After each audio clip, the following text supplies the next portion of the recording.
আপনারা জানেন যে আমরা 24-এ রক্ত দিয়েছি, আমার ভাইয়েরা জীবন দিয়েছে এবং অনেক ভাই চোখ দিয়েছে, হাত দিয়েছে, আমরা রক্ত দিয়েছি। কিন্তু আমরা কি পেলাম? আমরা আইনের কাছে একটা অভিযোগ দিই, 9 দিন পরও একটা আসামি ধরতে পারে না। তারা আমাদের বলে তারা বাংলাদেশে কোনো আওয়ামী লীগ নাই। আরে ভাই, আওয়ামী লীগ কি মাংস গড়া মানুষ না নাকি? আমরা কেন হামলা মামলার শিকার হব অন্যায়ভাবে? তাইলে সরকার যারা বসছে তারা তাইলে আমাদের কি সুরক্ষা দিতে আছে? আর আমরা যোদ্ধা হিসাবে কি পাইতাছি? আমরা কি বারবারই হামলার শিকার হব? সরকার কি আমাদের কোনো পদক্ষেপ নেবে না? আমার উপর হামলার করার কারণ হলো আমি কোঠা আন্দোলনে অংশগ্রহণ করেছি এবং 24-এ একজন আহত যোদ্ধা। সেই কারণেই কেন আমি আন্দোলনে গেলাম, এটাই আমার সবচেয়ে বড় অপরাধ হয়ে গেছে। পর আমার 3বার আমার উপর হামলা করছে, তারপর সামাজিকভাবে আবার বিচার সালিসি করে দিছে। তারপর রিসেন্টলি 3 তারিখে আমার উপর হামলা হয়, একদিনে 2বার হামলা করা হয়। তো এইভাবে যদি জুলাই যোদ্ধাদের নিরাপত্তা না থাকে তাহলে আমরা কোথায় যাব? এবং আমাদের যে বিচার বা আমরা যে মামলাটা করি, প্রশাসনে এটাতে পুরা ধীর গতি কার্যক্রম তারা এখন 9টা দিন হয়ে গেছে অভিযোগ নেওয়ার পরও একটা আসামি ধরতে পারে নাই। এটা কি তাদের সফলতা না ব্যর্থতা?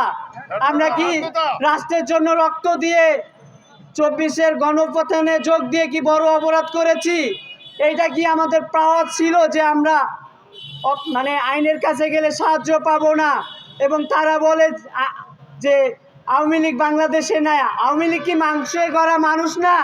তারা তো সাধারণ মানুষের সাথে মিশাই এই বিশৃঙ্খলায় অপরাধ করতে আছে। তাহলে আইন কি করতে আছে? এবং আমাদের যে ঊর্ধ্বতন যে কর্মকর্তা আছে এবং যারা উপদেষ্টা আছে তারা কি পদক্ষেপ নিবে? আমাদের নিরাপত্তা কি তারা দিবে না? আর নাকি আমরা হামলা মামলার শিকার হব?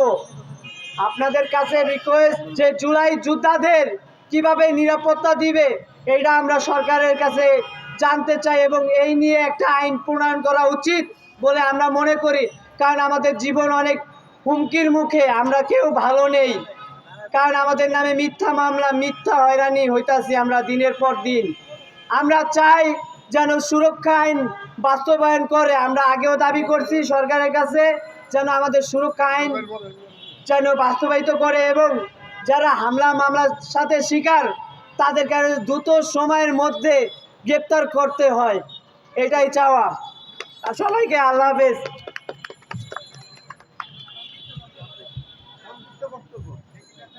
আসলে আমরা খুব বেশি মর্মাহত যে যুদ্ধদের রক্তের উপর যে নতুন বাংলাদেশের স্বপ্ন আমরা দেখছি। আমরা ধীরে ধীরে অর্থনৈতিক সক্ষমতা বৃদ্ধি করছি, কিন্তু আমাদের যুদ্ধদের নিরাপত্তা যদি আমরা নিশ্চিত করতে না পারি তাহলে আমাদের সব গল্প বুমেরাং হয়ে যাবে। কারণ যাদের রক্তের উপরে এই রাষ্ট্র বর্তমানে প্রতিষ্ঠিত, এই সরকার প্রতিষ্ঠিত, সেই যুদ্ধদের নিরাপত্তা যদি নিশ্চিত করতে না পারে তাহলে সরকারের আর কোনো সফলতাই দৃশ্যমান হওয়ার কথা না। আমাদের অবস্থা বর্তমানে এমন হয়েছে যে গ্রামে একটা প্রবাদ আছে, মরার উপরে খাড়ার গ্রাম। একে তো আমরা সঠিক চিকিৎসাটাই পাচ্ছি না, আমরা আমাদের স্বাভাবিক জীবনে এখনো ফিরতে পারছি না, তার উপর এখন আবার নতুন করে হামলা মামলার শিকার। আমরা এই নতুন স্বাধীনতা নিয়ে যাবো কোথায়? আমরা এখন আমাদের আগের যুদ্ধের কথা শুনবো। এখন আমাদের সামনে তার অনুভূতি প্রকাশ করবেন আমাদের জুলাই যুদ্ধের কারণ ভাই।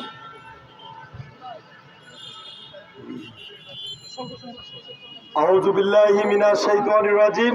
বিসমিল্লাহির রহমানির